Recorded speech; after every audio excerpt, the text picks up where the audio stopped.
Bueno, lo primero, muchísimas gracias por estar aquí. Como tú decías, venir un miércoles por la tarde siempre es muy de agradecer. Para todos los que escribimos es un tremendo honor poder estar cerca de nuestros lectores y poder hacer que nuestras novelas y que cuanto escribimos sea ya vuestro y nos deis un poquito pues eso, ese feedback de lo que os ha parecido, ¿no? Aquí he traído solamente 3 libros. Bueno, los ha traído la librera, que como digo yo, las libreras y las bibliotecarias son las heroínas del siglo XXI, porque anda que no cuesta que las librerías estén abiertas y que las bibliotecas funcionen, y muchas veces no se mueve la cultura si no es gracias a ellas.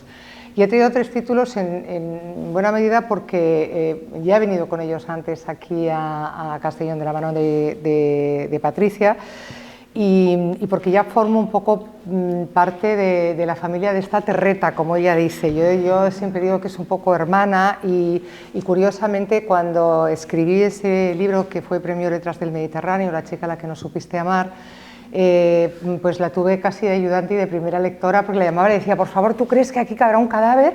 Bueno, era una cosa totalmente extraordinaria. Decía, mira la zanja que hay ahí cabría un cadáver. Y bueno, era un ayudante de primera. Bueno, solamente contaros, antes de empezar a hablar de lo que la primavera hace con los cerezos, decir que escribió una saga de novela negra protagonizada por un detective que es el detective Toni Rouras, y no es el independentista este de Cataluña. Rouras es que, como bien sabéis, es Robles, que es mi nombre, y además es Carballo, que es el nombre del detective de Vázquez Montalbán, con lo cual salía yo a batirme el cobre, como bien se dice, muy protegida, llevando ese nombre en el de mi detective. Hice una saga que empezaba con un título que era Menos de 5 centímetros, continuaba con La mala suerte, y el tercero de la saga fue La chica a la que no supiste amar. La chica a la que no supiste amar, y no desvelo nada porque es justamente el arranque, es una historia de trata de mujeres con fines de explotación sexual, y es la historia de una chica nigeriana a la que captan en Nigeria, traen hasta España. En realidad, cuando se captan a las chicas en su lugar de origen, sea donde sea, pero más en Nigeria, por ejemplo, que son países en los que las desigualdades son tan brutales que hay gente que se pide pizza diario a Londres y otros que para beber agua pues tienen que recorrer a lo mejor 3 horas de viaje, pues hay tanta pobreza que hasta los familiares casi ayudan a la captación de las víctimas. Y si a eso lo unimos que son países en los que hay rituales de vudú, pues las chicas vienen especialmente sometidas, y es aterrador, porque además hacen unos viajes que duran entre 3 meses y 3 años, y les pasa de todo, pues violaciones grupales, asesinatos, robos, hambre, sed, frío, de todo. Y cuando llegan a España pensando que van a encontrar la libertad, pues se encuentran en manos de las mamis, que son las madams, que son las que al final las ponen además en los peores sitios de la prostitución, porque ya son negras, y aunque muchas veces pensemos que da igual, pues resulta que los amos de los prostíbulos, los empresarios de la prostitución, es decir, los proxenetas, no les suele gustar tener este tipo de mujeres porque no son las preferidas del público. Bueno, entonces a mí se me ocurrió que quería dar a conocer a las víctimas de trata, sobre todo porque después de hablar con muchas de ellas, muchas jovencísimas, me di cuenta de que eran mujeres como cualquiera de nosotras, mujeres que lo único que quieren es, pues, con un poco de suerte, tener una vida normal, pues tener trabajo, tener una familia, tener hijos, y a las que le puede pasar lo mismo que le pasa a cualquiera de nosotras, es decir, pues que a veces tienen sueños, a veces tienen miedos, a veces tienen enfermedades, y a veces se enferman pues de un catarrito y otras de un cáncer de mama. Y claro, lo único que pasa es que si alguna de nosotras tiene un cáncer de mama, pues eso siempre es una pequeña o gran tragedia, pero solemos estar más acompañadas. Nos informan, nos cuentan de qué va la historia, nos acompañan en general nuestros amigos, nuestras parejas o nuestros médicos, y ellas están rotunda y absolutamente solas. Y además de eso, cuando por lo que sea tienen que tener una operación chapucera, como es el caso de la protagonista de La chica a la que no supiste amar, pues le hacen una mastectomía, la dejan sin pechos y ¿qué pasa? Que la convierten en material inservible para la prostitución. Entonces le descerrajan un tiro y la matan. Ahí comienza este libro, que es un libro en el que, claro, nos revuelve mucho a todos porque nos damos cuenta de la cantidad de complicidades que hay en la sociedad por parte de todos, incluso de nosotros mismos, que muchas veces sabemos dónde están las cosas y miramos así, ¿no? Decimos, bueno, mejor esto ya que lo arreglen los políticos, por si eso, ¿no? Pero en realidad no nos damos cuenta de que hay una realidad que es terrible, ¿no? Y entonces, claro, yo estuve con muchas de estas chicas jóvenes, algunas de ellas todavía perseguidas se habían escapado de todas esas redes de trata, y era terrible hablar con ellas y ver lo mucho que sufrían, y curiosamente lo decididas que eran a salir adelante y todo esto. Y cuando terminé esa novela se me quedó el corazón tan tocado, porque de verdad que te duele el corazón. Y eso que es una novela muy entretenida, es una novela muy entretenida, que además tiene una historia de amor y además tiene una historia de tal, o sea, que tiene mucha, es una novela negra en toda regla, que tiene muchos niveles de lectura. La puedes leer como una novela de ficción entretenida y tal, la puedes leer con más interés de comprometerte con el asunto, la puedes leer de muchas maneras, pero a mí como escritora me tocó mucho el corazón y me tocó la tripa, y entonces decidí que iba a hacer una pausa en el género negro tal cual, aunque yo soy muy negra, al final siempre acabo escribiendo cosas negras, y decidí que iba a investigar, en vez de en esa trastienda de la sociedad un poco oscura donde está pues la trata y todas estas circunstancias, en otra trastienda que era un poquito más divertida, que era la trastienda de los reyes. Y entonces investigué en la trastienda de los reyes desde el siglo VIII hasta el siglo XX, y entonces hablaba de todos los reyes, reinas, amantes, concubinas, todo desde, pues eso, desde el último rey visigodo, el rey Rodrigo, hasta Alfonso XIII. Claro, me salió de todo. No voy a contar nada más que una pequeña historia que le gusta mucho a Patricia y que yo sé que le va a divertir mucho a la alcaldesa y que le va a divertir mucho en general a todo el mundo. Hay una historia en este libro, o sea, yo me he dado cuenta de que muchas veces al final no conocemos la historia, y al paso que vamos menos, porque nos van a acabar quitando la historia y eso nos vamos a volver locos, pero bueno, hay una historia que muy poca gente conoce. ¿Sabéis quién es Leonor de Guzmán? Leonor de Guzmán. No, pues nada, una pinceladita simplemente para agradeceros que estéis aquí. Leonor de Guzmán fue el amante de Alfonso XI. Alfonso XI, allá por 1350, se casó, como se casaban todos los reyes entonces, exclusivamente por interés de Estado. No existían los vínculos de matrimonio considerados como tales, y al final los matrimonios eran un contrato que además incluso así lo entendía la propia Iglesia. Y de hecho, pues bueno, pues no se casaba con la que le gustaba, ni con la que amaban, sino con la que podían anexionar reinos o con la que les venía bien para las alianzas entre territorios. Y él se casó con María de Portugal, fue a buscarla a Portugal, y los reyes, su primera obligación era tener hijos, porque de esa manera era como contribuían a la sucesión en los estados. Y tenían muy poquita paciencia los reyes, o sea, querían que sus mujeres se quedaran encintas inmediatamente. Que por cierto, por eso veréis que cuántos reyes se han casado con 4 mujeres y ellos como una rosa, y ellas acaban muriéndose antes, pero claro, paren, se le caen los dientes, en fin, no había ácido fólico, no había esas cosas que nos tomamos ahora. Bueno, el caso es que él se casa con María de Portugal, y en el viaje hasta Sevilla, pues que no era como ahora en AVE o lo que fuera, sino un viaje complicadito de muchos meses, pues al final ella no se queda encinta, y el rey pues está nerviosito.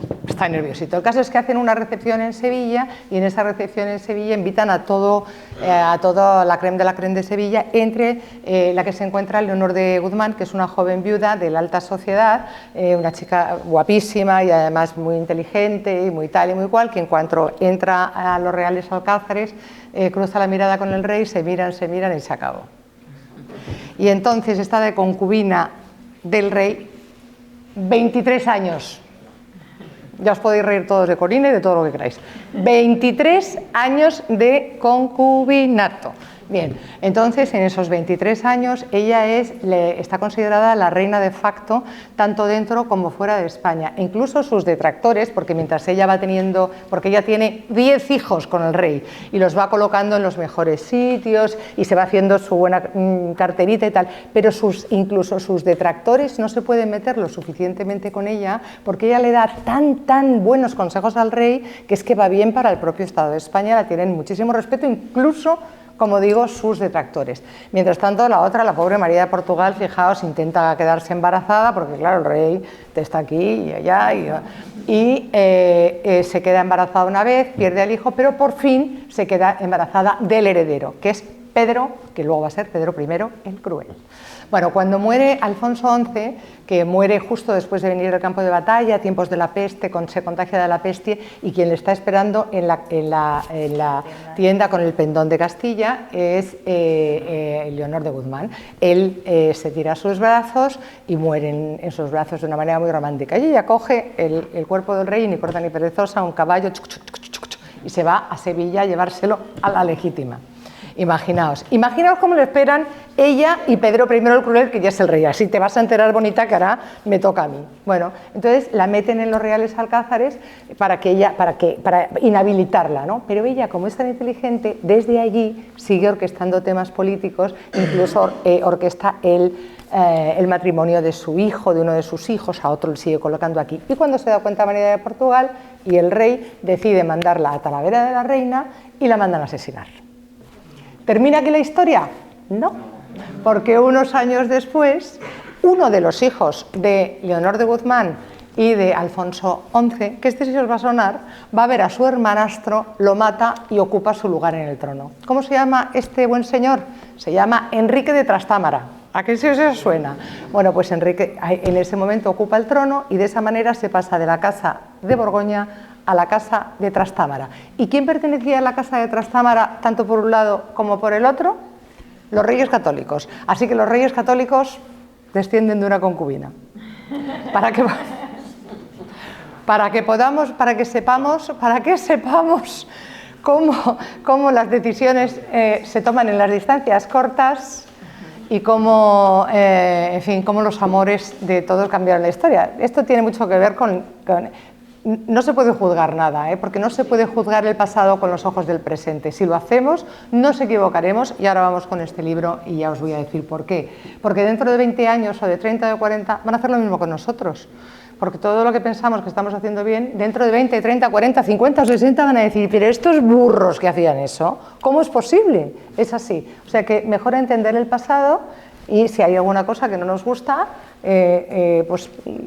tratar de enmendarla, pero no olvidarnos del resto y desde luego no querer ocultárselo a los demás. Y sobre todo, ¿quién me va a ocultar a mí lo que ha pasado? No quiero. Bueno, bien, dicho esto, que era el aperitivo de los otros libros, vamos con lo que la primavera hace con los cerezos. Lo que la primavera hace con los cerezos es un ensayo en el que yo trato de relacionar el amor y el desamor con la creación. Yo siempre he pensado que en la literatura como en la vida solamente hay dos grandes temas, que es el amor y la muerte, que está muy presente en todo el género negro, pero curiosamente también está en cualquier otro género y está presente en la vida de cada uno de nosotros. Y siempre he dicho que en realidad es mucho más importante el amor que la muerte, porque a la muerte la tememos mucho, sabemos que va a llegar y nos angustia y nos atenaza, pero en realidad sobre todo nos pasa eso porque tememos separarnos de nuestros seres queridos. La muerte es el mayor de nuestros miedos a la muerte, es porque nos separa de nuestros seres queridos y lo que queremos hacer desde que llegamos a este mundo es conseguir que alguien nos ame. Pero claro, amar bien, la chica a la que no supiste amar, todo está siempre relacionado, es una cosa muy difícil. Uno se cree que por amar mucho, que por amar extensamente, ama muy bien. Pues no. Hay tantos amores como miradas y hay amores que son malvados. En general, cuando amamos nos solemos volver bastante egoístas, solemos cristalizar nuestra visión del amor en el otro y queremos que el otro se comporte como a nosotros nos gustaría en vez de como es, con lo cual amar bien es muy difícil. Y yo por eso elegí este título para este libro, que es un verso de Neruda, que se titula, que es el último verso del poema 14, que completo es: quiero hacer contigo lo que la primavera hace con los cerezos, que aparte de ser absolutamente maravilloso, para mí simboliza el mejor amor, porque es el que quiere sacar del otro lo mejor, en vez de anularlo, machacarlo, fastidiarlo, tal, es sacar del otro lo mejor. Cuando ya hemos visto, Freud decía que en realidad toda la creación parte de la fantasía sexual que, por cierto, todos tenemos, y de eso hablamos luego en un ratito. Todos tenemos, todos, incluso los que dicen: ¿tú tienes fantasías sexuales? No, también. En caso es que... Entonces, Freud decía que la creación partía de la fantasía sexual, y que de ahí emergía de verdad la creación. Yo estoy más con Voltaire en pensar que el amor es más creativo, porque el amor, como decía Voltaire, ataca al tiempo, a la cabeza, al corazón y al cuerpo. Entonces, ¿qué es lo que sucede? Que hay gente que dice: no, pero lo que es creativo, y eso lo dicen muchos grandes creadores, es el desamor, que es lo que hace matar, no sé qué, para aquí, pero para que haya un desamor, matar física o figuradamente, ahí está Shakira, sin ir más lejos, ¿no? Bueno, pues lo que hace, para que haya un desamor que realmente resulte creativo, tiene que previamente haber habido un amor enormemente intenso, un amor de esos que hay veces que te deja huellas para siempre y que no se te olvida nunca jamás. Entonces, bueno, yo desde que era pequeña quería saber dónde estaba esa magia extraordinaria que hacía que la obra de un artista se convirtiera en buena, mala o regular, o pasara a ser una obra de arte. ¿Dónde estaba ese algo, ¿no? Yo creo que la diferencia entre una buena obra, un buen texto o un buen dibujo es la emoción. Pero la diferencia que hay entre un dibujito que hace un niño así y ese mismo dibujito que lo hace Picasso es que el del niño, bueno, ves, y el de Picasso no sabes qué te mueve por dentro ni sabes por qué. Y es una cosa bastante extraordinaria, es la emoción. Y los artistas saben que la emoción procede de los sentimientos. ¿Y de cuál? Sobre todo, del máximo sentimiento, que es el amor. Con lo cual, el amor, el desamor, la pérdida, que al final es producto de lo mismo, del propio amor, es lo que mueve sus obras. Entonces, ¿qué es lo que pasa? Que como es muy difícil amar bien, igual que es muy difícil amar bien, es muy difícil ser un genio y además ser la magnífica persona que todos pensamos. Ya sabéis, en estos tiempos está muy de moda lo del famoso efecto halo con el tema del hijo de Rodolfo Sancho, y la hibristofilia, que sabéis, ¿no? Es que la hibristofilia es esa pasión que hay por los malos, ¿no? que es casi una pasión sexual y tal. Ahora os cuento algo de hibristofilia también que pulula por aquí, por este libro, pero lo del efecto halo es una cosa muy graciosa, porque esto viene de la antigua Grecia, como casi todo lo que nos pasa en nuestros días, ¿no? Y ahí había una hetaira que se llamaba Friné, que era la musa de Praxíteles, que era tan bella, que presumía tanto de ello que la acabaron juzgando. Nunca se sabía si era porque se comparaba con los dioses. Y ya hubo un momento en el que en el Areópago, cuando la estaban defendiendo, pues el abogado ya no sabía qué más decir, el abogado que también era su amante, y decidió descubrirle el torso y decir: algo tan bello no puede atentar contra los dioses, puesto que está creado por ellos. Entonces, el efecto halo es curioso porque hace que pensemos que la gente que es buena, que es bella o que es buena en algo, es buena en lo demás.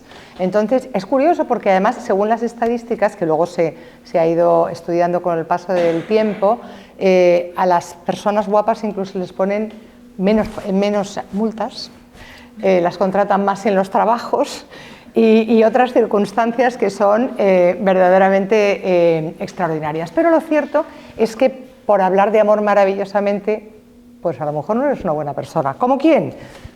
Como el propio Neruda. Lo que la primavera hace con los cerezos es un título maravilloso, y yo no sé vosotros, pero para mí los versos de Neruda son tan extraordinarios, es uno de los mayores poetas en lengua castellana. Sin embargo, no era una buena persona. No solo es que no fuera una buena persona porque moralmente pues acabó dejando a su mujer, que eso, la moralidad de cada uno, que la juzgue cada uno y ya está. Pero sí abandonó a su hija Malva Marina, que era una niña que tenía hidrocefalia, la llamaba monstra, la llamaba esa vampira ridícula, y la dejó totalmente abandonada y además renegaba de ella. Pero no solo eso, es que luego, a su muerte, cuando su última mujer, Matilde Urrutia, que tampoco era buena, porque claro, aquí parece que los malos son solo ellos, pero no, hay hombres malos, hay mujeres malas, aquí todos, yo creo que la igualdad pasa porque todos podamos ser buenos, malos y regulares, que eso es fundamental en la vida. Bien, el caso es que esta mujer, cuando muere Neruda, decide que quiere que publiquen su último libro, que era El confieso que he vivido, y en ese libro, curiosamente, sale una confesión que es de que él había violado a una menor.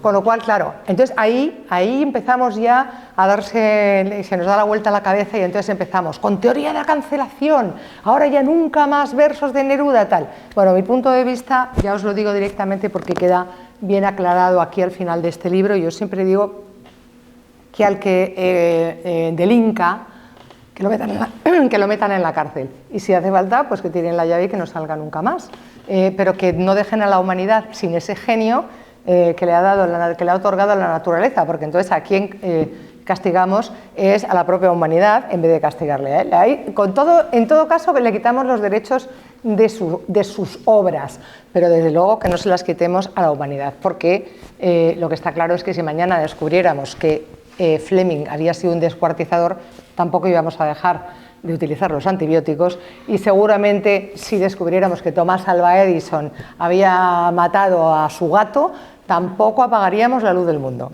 Con lo cual tenemos que separar una parte de otra. Es que claro, el mundo estaría muy repartido si encima los genios fueran buenísimos y además cocinaran bien. Pues no, también tienen sus defectos, y a veces defectos verdaderamente gordos y malvados. Antes hablabas tú de los Don Juanes.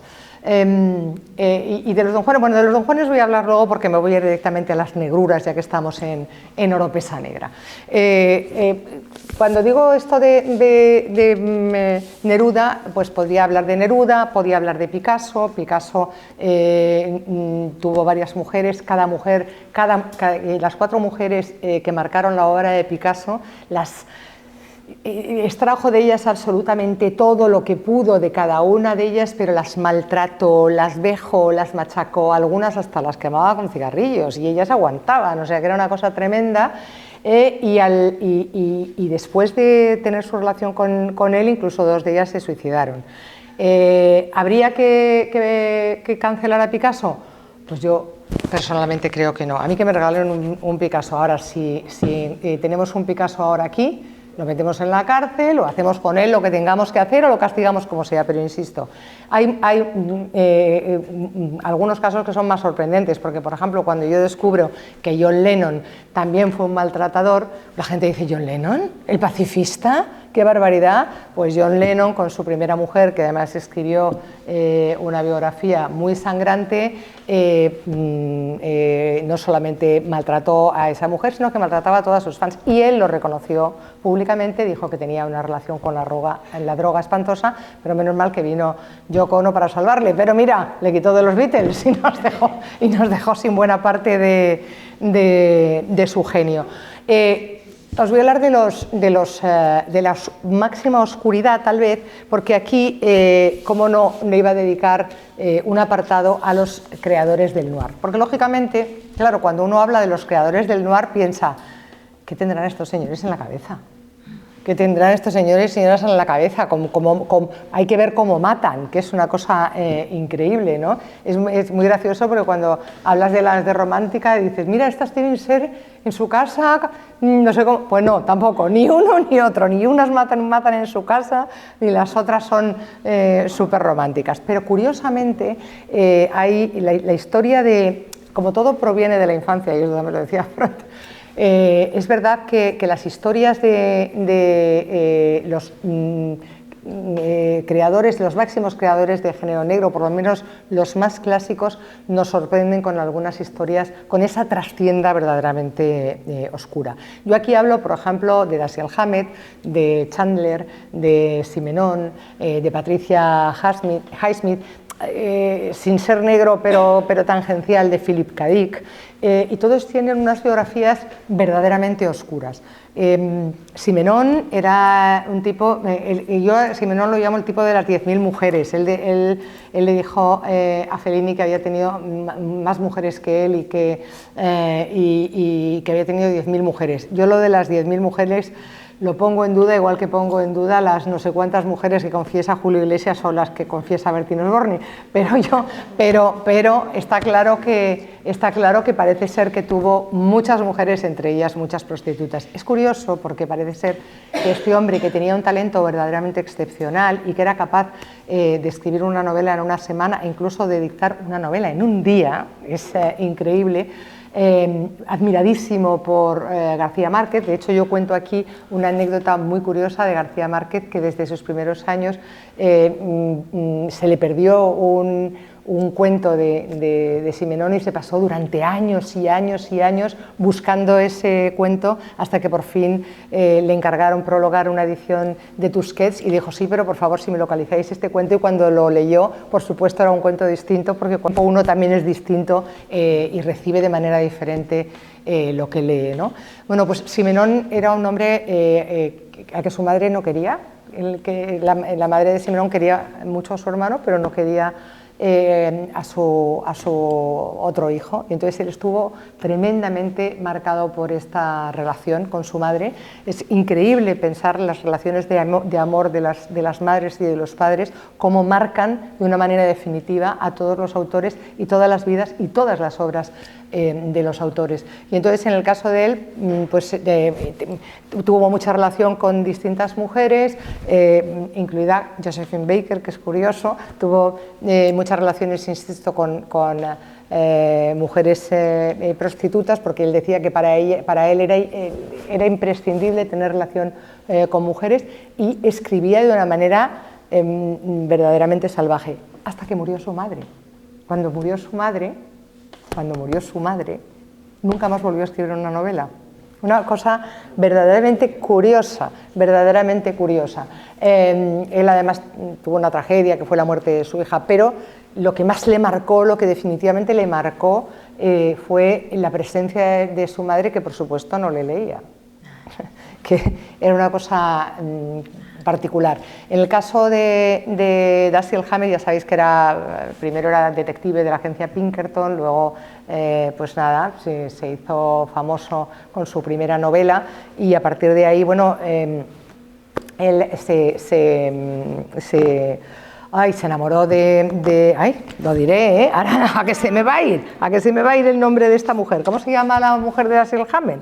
Por favor, ¿será posible? Ahora no lo sabe nadie, ahora que no lo sabe nadie. Mira, por Dios bendito, porque Dashiell Hammett y Lillian Hellman, eso, Lillian Hellman. Entonces es muy gracioso porque ellos se conocen estando casados los dos, y cuando se conocen, él ya es un escritor de éxito pero mayor y está un poco en declive, y ella empieza, y tienen una relación tempestuosa desde el principio, en la que él le ayuda mucho, pero acaban teniendo algo que por cierto también tenía el propio Simenon, que es unas dosis de alcohol brutales, y una relación enormemente tortuosa entre uno y otro, ¿no?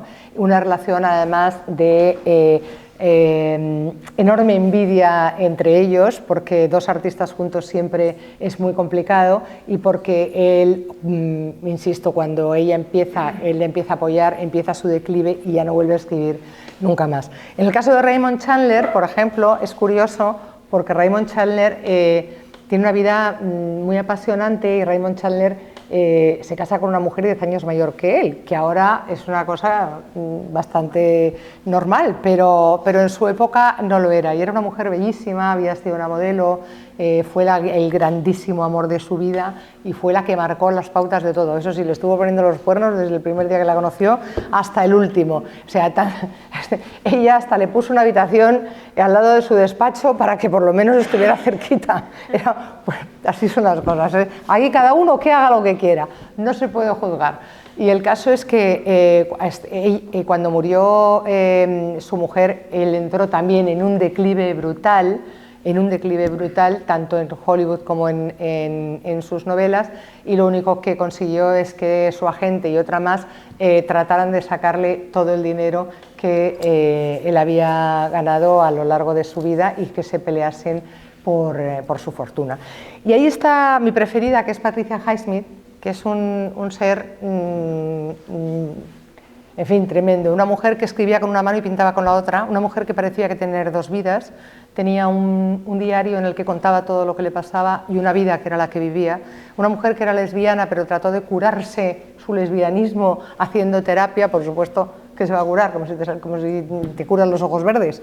Y entonces ella era una mujer que también tenía muchísimos problemas precisamente por el desamor de su madre. Su madre había querido abortar de ella cuando la tenía en el vientre, y lo había intentado hacer con aguarrás y no lo había conseguido. Y a lo largo de toda su vida le hizo la misma broma. ¿A ti el olor a aguarrás te gusta? Ella a su hija, recordándole ese episodio. Ella, sin embargo, era un portento que leyó las lecturas más intrincadas desde su más tierna infancia, y que empezó a escribir siendo muy joven, con una historia que era además absolutamente real, que era una historia de amor que había tenido con una dependienta de unos grandes almacenes, y que además acabó con final feliz. En aquellos tiempos, que una historia homosexual acabara con final feliz estaba tan mal visto que ella no lo pudo firmar con su nombre, le puso otro título, y hasta pasados muchos años no recuperó esa obra y al final la reivindicó como propia. Lo más curioso de Patricia Highsmith es que ella fue la primera que nos hizo amar al asesino. Claro, luego se lo ponen encima con Alain Delon en el cine, pues es más fácil amarlo, porque a Ripley ya. Pero lo cierto es que ella lo que hizo fue reivindicar. De hecho, a ella no le gustaba nada que le dijeran que pertenecía al género negro, y ella reivindicaba que lo suyo era novela psicológica, y escribía más que vivía. Tuvo muchísimos amantes, muchísimas historias, tenía muchos gatos, y otro animal de compañía preferido, que eran los caracoles, que se los llevaba de viaje en el sujetador. Era una persona bastante particular. Philip K. Dick, no sé si alguno lo habéis leído, pero es el de Blade Runner, que está basado en una de sus novelas, que se llama, ¿cómo se llama? La de las ovejas eléctricas. Esto es el hombre que se preguntaba a los androides, que se preguntaba por qué los androides sueñan con ovejas eléctricas, ¿no? Esta es la obra que dio lugar a esta obra que es una magna del cine, que es Blade Runner, y que fue absolutamente maravillosa. Bueno, pues este hombre vivió también con la tragedia de la infancia. Él nació gemelo de una niña, que nunca se llegó a saber por qué, murió desnutrida, los amamantaba la misma madre, y la niña murió desnutrida, y él vivió, y él a lo largo de toda su vida llevó la culpa de por qué se había quedado vivo él y ella no. Los padres tuvieron una relación muy extraña, y el padre era un militar, le asustaba al niño con las máscaras estas de gas que se ponían. El niño se creía que era el hombre mosca, y tenía... Y al final se separaron y su madre tuvo una dependencia severa de las pastillas. Y él, que vivía, era un niño que estaba muy metido para adentro y que tal, empezó con el tema de las pastillas de una manera brutal, cogía las pastillas de su madre y se hizo dependiente y drogadicto a lo largo de toda su vida. Pero no solamente dependiente de las pastillas, también dependiente de las mujeres. No solamente fue dependiente de su madre, sino que se casó 5 veces, porque él siempre repetía el mismo esquema, tenía que ir con una mujer y tenía que casarse con él y luego tenía que dejarla embarazada y luego se iba. Bueno, él tuvo serios problemas mentales, la verdad, pero fue un auténtico genio y nos dejó unas obras maestras, pero tenía, como bien podéis ver, un lado oscuro. Hay otros artistas que tienen un lado aún más oscuro, como son, por ejemplo, los artistas asesinos. Entre los artistas asesinos está la historia de Caravaggio, que seguramente conocéis, pero la historia de Caravaggio es una historia muy particular, porque Caravaggio era un fenómeno de tal calibre, la pintura de Caravaggio era un fenómeno de tal calibre que hasta la propia Iglesia le apoyó. Y eso que él era una persona enormemente conflictiva, que permanentemente estaba peleándose con unos y con otros, pero su pintura era tan magna que la Iglesia le apoyaba. Y él lo que hacía era que entre sus amigas, que eran las prostitutas, de hecho una de sus parejas era una prostituta, y entre todos los miserables del pueblo le ponía las caras a los cuadros que pintaba para la Iglesia, con lo cual las Madonas eran prostitutas, los papas eran el pobre desarrapado, el otro era así tal igual, y los de la Iglesia encantados. Era una cosa, y bien que lo pagaban y bien que lo apoyaban. Bien, pues este hombre, que era muy pendenciero, pues que lo mismo le tiraba el plato de comida al camarero que tenía una bronca en la calle, estaba una de las veces jugando un partido de una cosa parecida a la pala corta, era una especie de tenis, con un tipo que se supone que era de la alta sociedad romana, aunque luego parece ser que también este hombre era un proxeneta y parece ser que había una trastienda en esta historia. Pero el caso es que estaban jugando, él perdió y entonces sacó la espada y le quiso cortar los testículos, con tan mala suerte que además de los testículos le cortó la femoral y murió. Y entonces al asesinarlo se pasó toda su vida huyendo. Aún así trataron de protegerle en distintos sitios porque, insisto, la pintura era lo que era y realmente bueno, pues había gente que intentaba preservar ese arte tan extraordinario, pero se pasó toda su vida huyendo y murió en unas extraordinarias circunstancias que no voy a contar porque si no, no vais a leer el libro y tampoco me parece oportuno. Pero hay otro caso que es bastante sonado, que es de una escritora de género negro, que no sé si habéis leído, que se llama Anne Perry. ¿Conocéis a Anne Perry? Bueno, Anne Perry murió hace muy poquito, no sé si lo sabíais, murió hace muy poquito, y Anne Perry además y yo compartimos un premio, las dos en Aragón Negro. Y Anne Perry estaba considerada en el Reino Unido casi la segunda Agatha Christie, o sea, una mujer con un prestigio extraordinario dentro del género y brutal. Y era una mujer pues de aspecto muy apacible, que vivía de una manera muy placentera, en una casa con jardín, con gatos. Tenía una amiga que tenía muchos hijos y entonces casi los compartían porque ella nunca se casó, hizo una vida muy amable y tal. Pero resulta que en un momento determinado de su vida hay un pequeño terremoto. ¿Por qué? Porque se descubre algo de su infancia. ¿Qué había pasado en su infancia? Bueno, pues había dos chicas que ninguna se llamaba Anne Perry.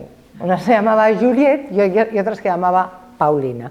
Pues Juliet y Paulina vivían en Australia y eran dos chicas muy jovencitas que además habían estado enfermas las dos y entonces tenían muchos problemas esos de incomprensión, tenían ese mundo muy particular y muy privado. Pauline tenía un diario en el que escribía todo absolutamente y en un momento determinado los padres de Juliet deciden separarse y deciden que van a volver a Inglaterra y que van a mandar a su hija a Sudáfrica porque como ella estaba enferma, pues que mejor se vaya a Sudáfrica, que el clima le irá mejor para estar con una tía.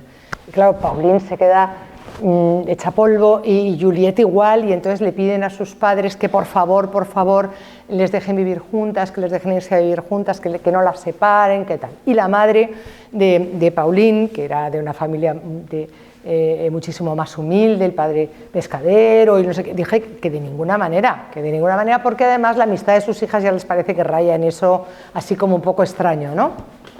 Y entonces deciden que no las van a dejar. Y nada, se van tranquilamente Juliette y Pauline y les dicen a sus padres que no se preocupen, que lo han aceptado. Pero entre tanto empiezan a idear en ese diario donde lo apuntan todo que van a matar a la madre de Pauline por no haberles dejado irse a vivir juntas.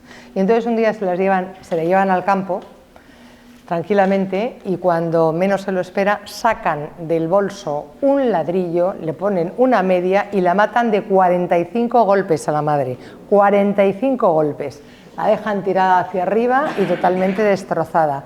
Y luego se van corriendo a decirle a la policía que su madre ha tenido un accidente y que se ha caído. Evidentemente, como la policía no es tonta, se da cuenta de lo que ha pasado y la conmoción que hay en Australia. Imaginaos, estas dos angelitos que han matado a una señora en estas circunstancias y encima, ¿qué ha pasado? ¿Qué horror? ¿Qué tal? Bueno, precisamente por su edad las encierran, pero no les cuesta ni la pena de muerte ni la cadena perpetua, y pasados los años, eso sí, siempre les dicen que nunca más se pueden volver a unir en su vida y tal. Y pasados los años, cada una rehace su vida por separado y se cambian el nombre. Y entonces Juliette se convierte en Anne Perry. Entonces se dedica a muchos trabajos distintos hasta que se convierte en esa afamadísima escritora, una escritora de la que nadie sabe absolutamente nada de su pasado, hasta que Peter Jackson, que es un director de cine, descubre los diarios de Pauline y hace una película que a algunos os sonará, que se llama Criaturas Celestiales. Y en Criaturas Celestiales cuenta toda la historia de la burrada de asesinato que había conmocionado tal. Bueno, ¿creéis que a partir de ese momento Anne Perry perdió un solo lector? Ibristofilia. Se multiplicaron por no sé cuántos, llegaban a ver a Anne Perry como en absoluta peregrinación, una historia fascinante. Bueno, las historias de asesinos se repiten una y otra vez, porque ahí está Nancy Crampton. A mí esta historia me gusta mucho, porque es una señora que escribió un libro que se titulaba Cómo matar a mi marido, y lo mató. Es una cosa sorprendente, porque además daba todos los datos, daba las razones por lo que se podía matar, cómo se lo podía matar, cómo no, cómo tal. Yo no sé si lo hizo pensando que, oye, si lo escribía nadie iba a pensar que ella se iba a cargar al suyo, o si realmente lo mató porque no podía más. Pero es que el hombre era un chef, que lo único que tenía era humor negro y así, pero que realmente nadie pudo saber por qué realmente había pasado esta historia, ¿no? Que es una historia desconocida y tremenda. Bueno, del lado oscuro de todos, quizás hay uno que a mí me aterra más, y es el de ciertos nombres de la literatura que siempre hemos tenido en un pedestal y que realmente no nos hemos ocupado de saber qué pasaba detrás. También es cierto que yo siempre digo que, primero, es muy bueno ser buenos estando aquí sentaditos, ¿no? Con un buen clima, en un sitio tan bonito como Oropesa. Aquí es muy fácil ser bueno. Depende de dónde te toque y en las condiciones de vida que tengas, ya es un poquito más difícil. Y Patricia Highsmith decía, como Simenón, que un asesino es cualquiera de nosotros un segundo antes de cometer un crimen. Con lo cual, nunca se sabe cuándo a uno le puede salir ese bicho malo. Yo siempre digo que precisamente nos gusta tanto el género negro, e incluso nos gusta la crónica negra, porque todos sabemos que tenemos un ángel y un demonio dentro de nosotros, y de alguna manera siempre queremos explicar la maldad. Por ejemplo, en el caso de estas niñas que matan a su madre, queremos explicar la maldad, pero es que hay veces que la maldad es inexplicable, y como eso nos resulta aterrador, y nos resulta aterrador pensar que también puede salir de nosotros, pues por eso tratamos de mantenerla ahí. Y hay algunos autores que, claro, ni siquiera nos hemos parado a pensar en sus oscuridades. Y ahora vamos con las fantasías sexuales. Porque, claro, ¿quién es un depravado? Fantasías sexuales tiene todo el mundo. que no lo voy a preguntar, que lo sé. Como decía Freud que de las fantasías sexuales emergía la creación. Imaginaos lo difícil que nos lo han puesto a las mujeres, que durante siglos y siglos y siglos nos obligaban a decir que no teníamos fantasías sexuales, que no podíamos pensar en el sexo, y aún así la cantidad de obras que hemos dejado de todo tipo. Si llegamos a dar rienda suelta a nuestras fantasías sexuales, hubiéramos sido la bomba. Bueno, pues fantasías sexuales tiene todo el mundo, pero ¿cuándo alguien se convierte en un depravado? ¿Dónde se pasa esa fina línea? Tal vez cuando las fantasías se hacen realidad, o cuando esas fantasías sexuales se hacen realidad y hacen mal a alguien. Hablemos de Lewis Carroll. Lewis Carroll era el autor de Alicia en el País de las Maravillas y era un hombre inteligentísimo. Era clérigo y era matemático, un hombre con una cabeza prodigiosa y con una pluma absolutamente prodigiosa. Solo tenía un pequeño problema, que le gustaban los adolescentes. Pero adolescentes muy adolescentes, muy adolescentes. Las adolescentes impúberes. Bien, Lewis Carroll es muy curioso porque él vivía en esa Inglaterra victoriana que era tan contradictoria, porque mientras que para unas cosas era absolutamente estricta, pues para otras parecía que era eternamente permisiva. Y en el caso de Lewis Carroll, como el de otros, no les parecía malo que Lewis Carroll le pidiera a sus padres permiso para fotografiar a las niñas desnudas. Lewis Carroll fotografió a un centenar de niñas desnudas o vestidas de maneras provocativas. Quedan muy pocas fotos, pero las fotografió. Él, en realidad, Alicia en el País de las Maravillas sale de su obsesión por Alice Liddell, que era una chica de una familia que vivía cerca de él. Eran 3 hermanas, tuvo obsesión con varias hermanas, pero sobre todo con Alice Liddell, y le regaló este cuento a ella, que luego además se lo quedaron sus padres. En un momento determinado sus padres ya se dieron cuenta de que aquello no olía bien y cortaron las visitas, pero él, insisto, siguió haciendo fotos a lo largo de toda su vida a niñas, a veces desnudas, a veces en posiciones provocativas, a veces disfrazadas. Si ahora alguien nos pregunta, ¿era un depravado? Pues hombre, si a mí me llama un amigo y me dice, mira, yo es que a mí solamente me gustan las niñas impúberes y me gusta fotografiarlas desnudas, pues o le mando al psiquiatra o directamente llamo a la policía. Y digo, cuidado que aquí tenemos un pederasta. Pero lo cierto es que Lewis Carroll nunca jamás le hizo daño a ninguna. Todas le quisieron mucho, nunca tuvo relación de ningún tipo con ellas, les escribió unos cuentos maravillosos, las tenía muy entretenidas, era una historia fantástica, con lo cual se conservan muy pocas fotos, algunas de ellas de las que se conservan es un poco desagradable porque es en una posición la niña tal, pero ¿era un depravado? ¿Era un depravado? Bueno, vámonos a Charles Dickens, por ejemplo. Charles Dickens, pues vamos a derribarlos a todos, no nos va a quedar ni uno. No nos va a quedar ni uno. Vamos a Charles Dickens. Charles Dickens era también un hombre muy brillante que pudo estudiar gracias al empeño de su padre. Su familia tuvo muchísimos problemas y una precariedad en esa época, además de la primera reforma industrial, el primer movimiento industrial. Y él estuvo, si por su madre hubiera sido, él no hubiera estudiado nunca y él solamente hubiera trabajado en las fábricas, con lo cual tenía un tremendo aborrecimiento a su madre terrible, ¿no? Bueno, él empezó a trabajar en un periódico, igual que Simenon, por ejemplo, igual que tantos de ellos, y al final se casó con el hijo de una de las lo diré, se casó con la hija de uno de los dueños del periódico, que se llamaba Caroline, me parece, pero no le hizo nada feliz. no solo no la hizo feliz, sino que la maltrataba bastante. Sin embargo, ella tenía una hermana que se llamaba Mary, con la que él tenía una relación verdaderamente increíble, verdaderamente extraordinaria. Una chica que se murió de un día para otro y para él supuso un sufrimiento terrible y ya se lo hizo pasar a su mujer tan mal a partir de ese momento que la gente no quería ni siquiera estar con ellos por cómo la trataba en público. Curiosamente, al mismo tiempo, que después tuvo una chica que era un amante y además él contribuyó en una casa de prostitución dando dinero para ayudar a las mujeres que salían de todo esto porque las utilizaba para recoger sus testimonios y luego escribir, pues Charles Dickens se hizo mesmerista. No sé si sabéis lo que es el mesmerismo.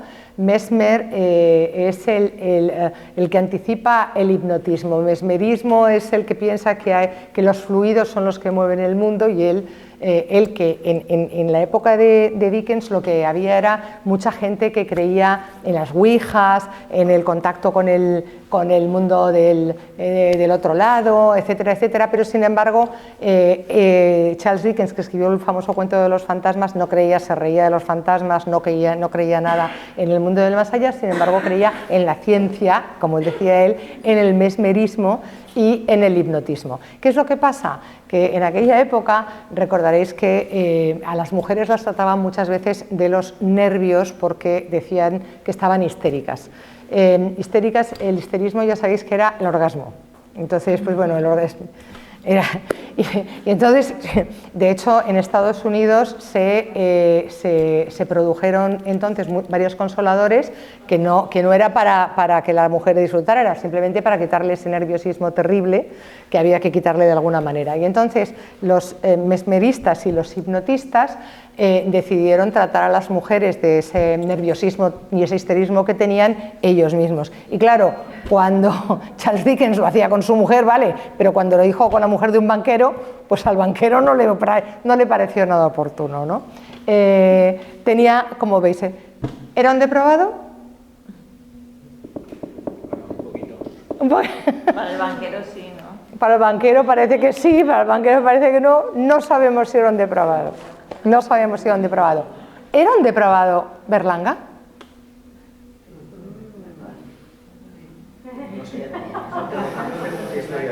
Berlanga, que era un tipo al que yo tuve la oportunidad de conocer, era un hombre que probablemente era de los pocos que hablaba del sexo con total libertad y hablaba de lo que le ponían los tacones, de lo que le ponía la ropa interior, de todas sus fantasías. Curiosamente, de sus relaciones nunca se supo nada, nunca se supo que tuviera nada de nadie con nada más que con su mujer, y él lo mantuvo todo al margen de todo, pero él, las cosas que contaba, que las tenéis aquí en el libro, como también Buñuel, que Buñuel las dejó bien colocadas en su cine, pues podrían dar lugar a pensar, ¿era un depravado? ¿Se saltó las líneas?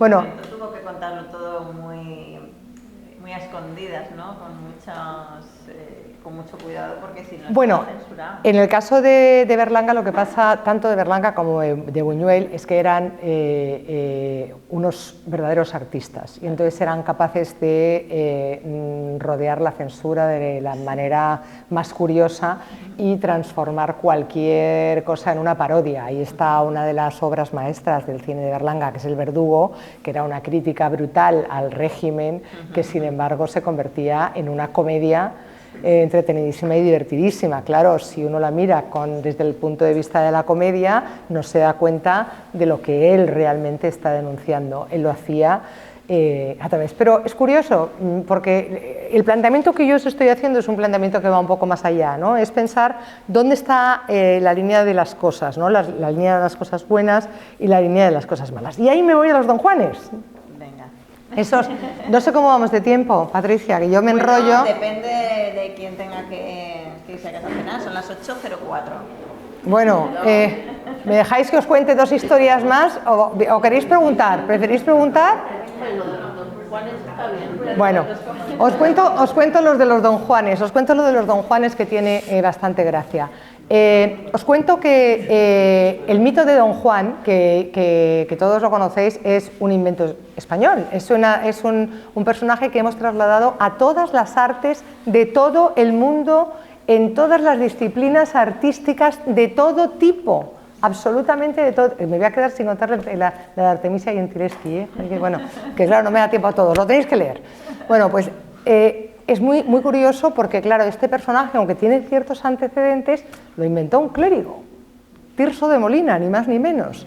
Entonces, es muy curioso porque Tirso de Molina, Fray Gabriel Tellez, se inventa, insisto, con algunos antecedentes que hay en la literatura musulmana y también en la literatura gallega, pero él es el que crea el personaje. Y desde que él lo crea hasta nuestros días, hasta ahora mismo en el siglo XXI, tiempo del Me Too y todo eso, donde los Don Juanes siguen cayendo fenomenal, mira tú por dónde, cada uno hace el Don Juan a su imagen y semejanza. Entonces, Tirso de Molina, como es clérigo, pues hace un Don Juan a su imagen y semejanza, ¿y qué hace?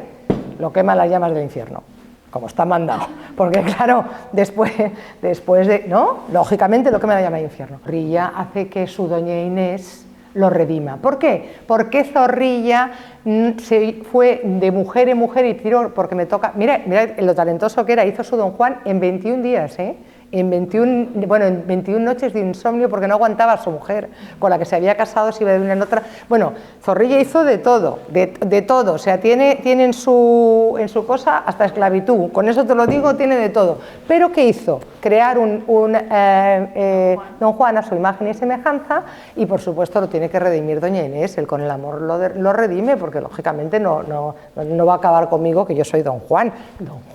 Don Juan, yo te imploro. ¿Qué pasa, por ejemplo, con los máximos creadores del mito de Don Juan? Son Tirso de Molina, Zorrilla, Mozart, Molière y Byron. Vale. ¿Qué pasa con el Don Juan de Mozart?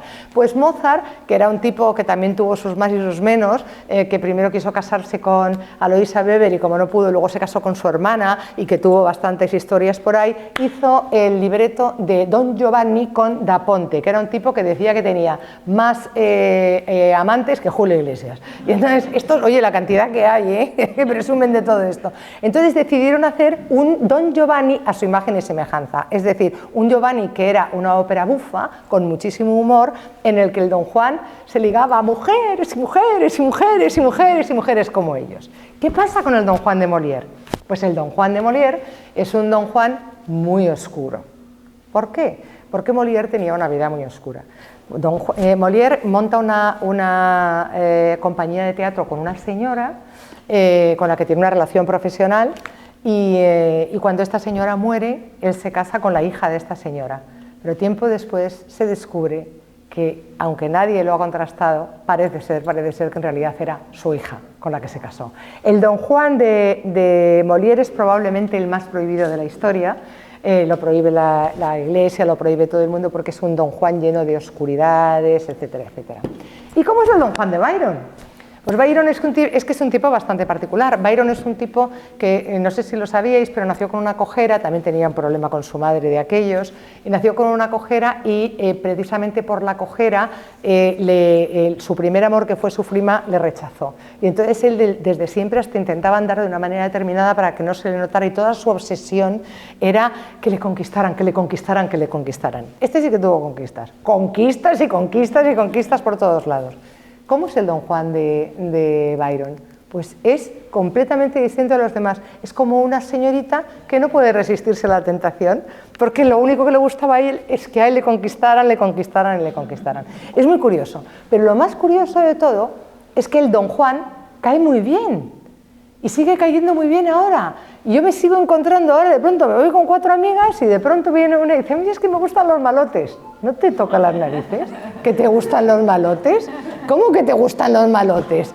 Y esto, que tiene su gracia, luego no te creas, porque hay mucha gente que le gustan los malotes. ¿Por qué nos gustan los malotes? Nos gustan los malotes porque pensamos que, como doña Inés, yo lo decía Oscar Wilde, darle a la mujer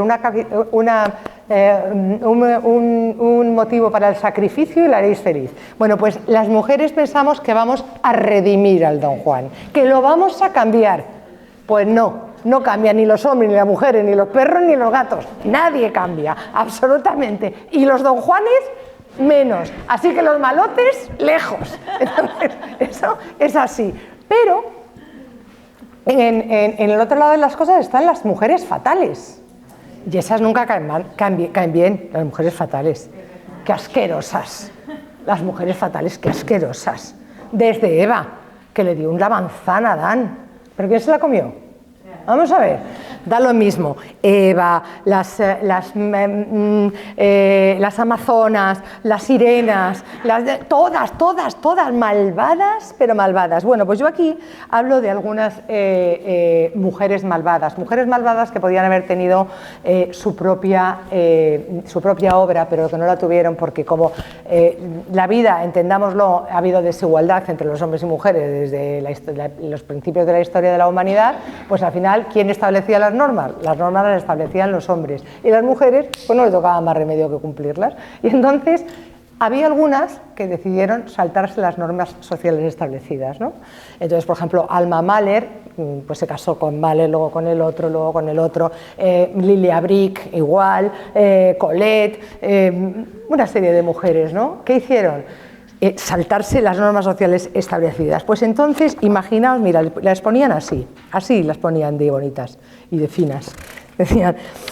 Decían, mira, el escritor francés Georges Darian acuña en 1867 el término de femme fatale, pero es Georges Bernard Shaw quien la incluye en el diccionario con esta inolvidable definición: una mujer hermosa y peligrosa que mediante sus irresistibles encantos atrae a los hombres hacia el peligro, la destrucción e incluso la muerte.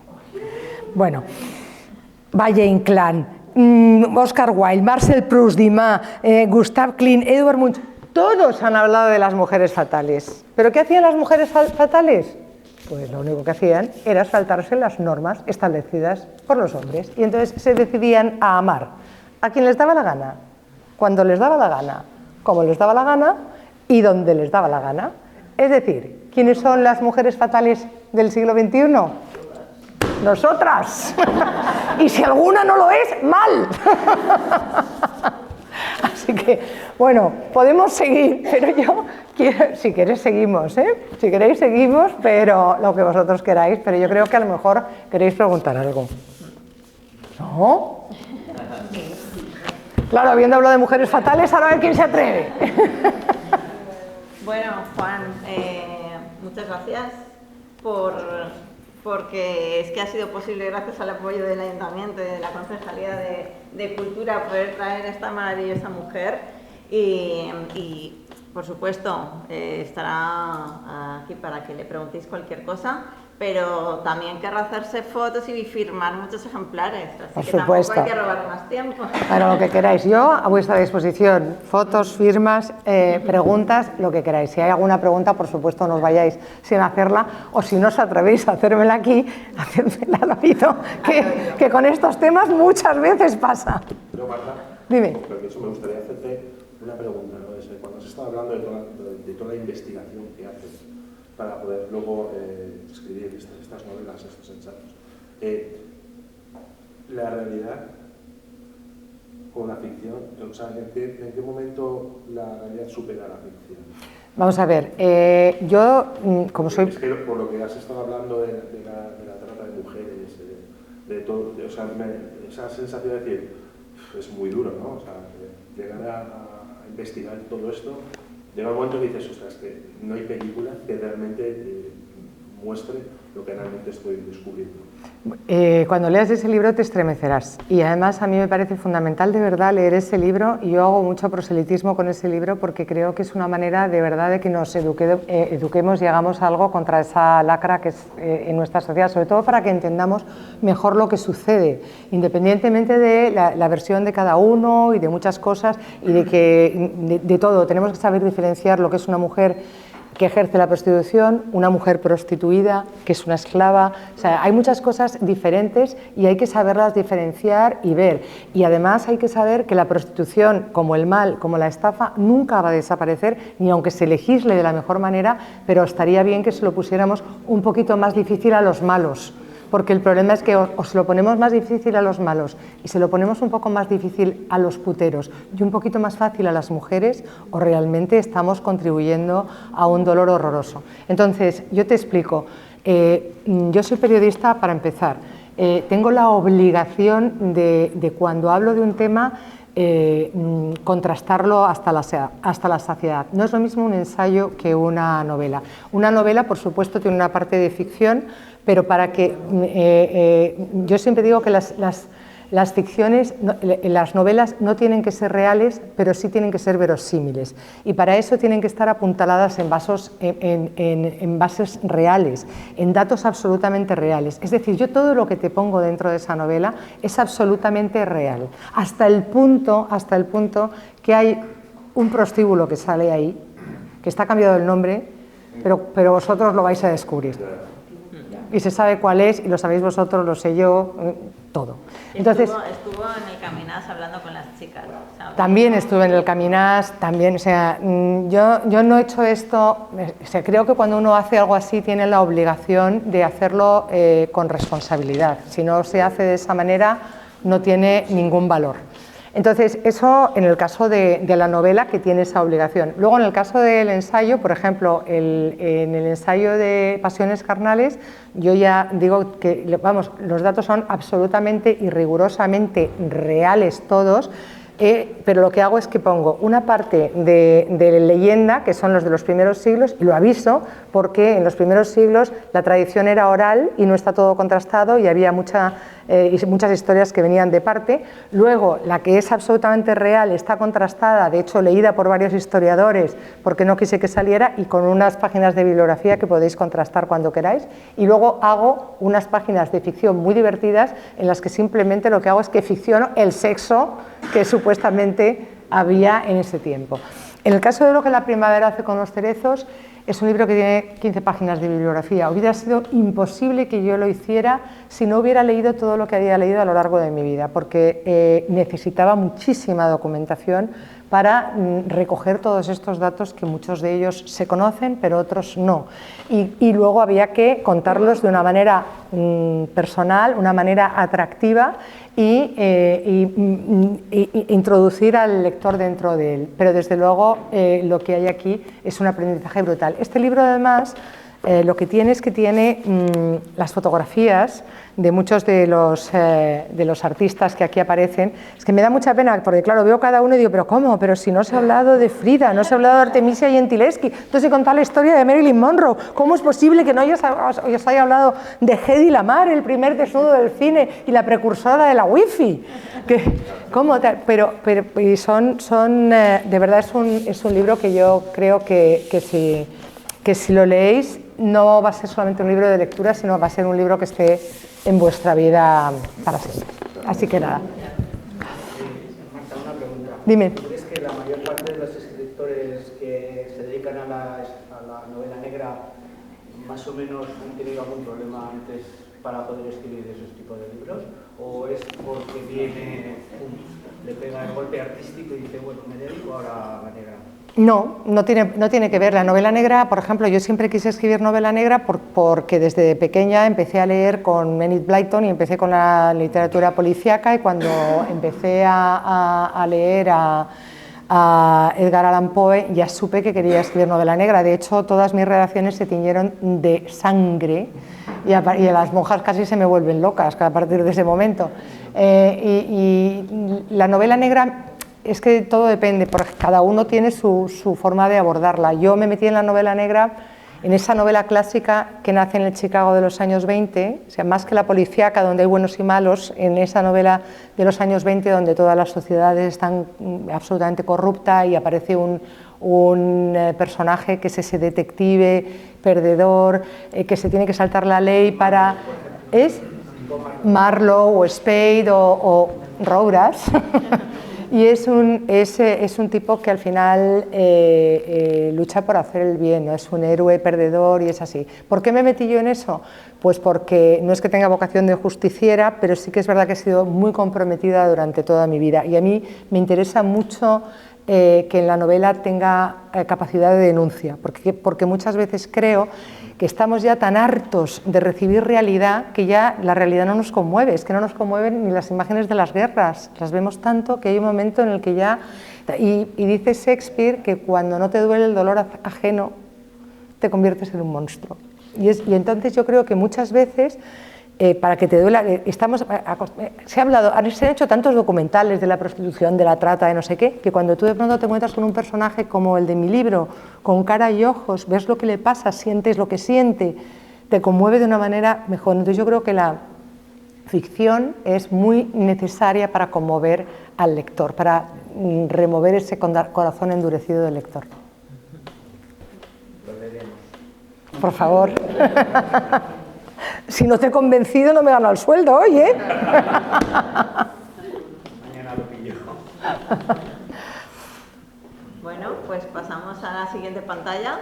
¿Y tú te quedas aquí? Yo me quedo aquí. Vale, Sí, a sí. recibir a quien quiera pasar a que le firmes o a preguntarte Al oído. lo que sea. Y Un aplauso y la muchísimas gracias.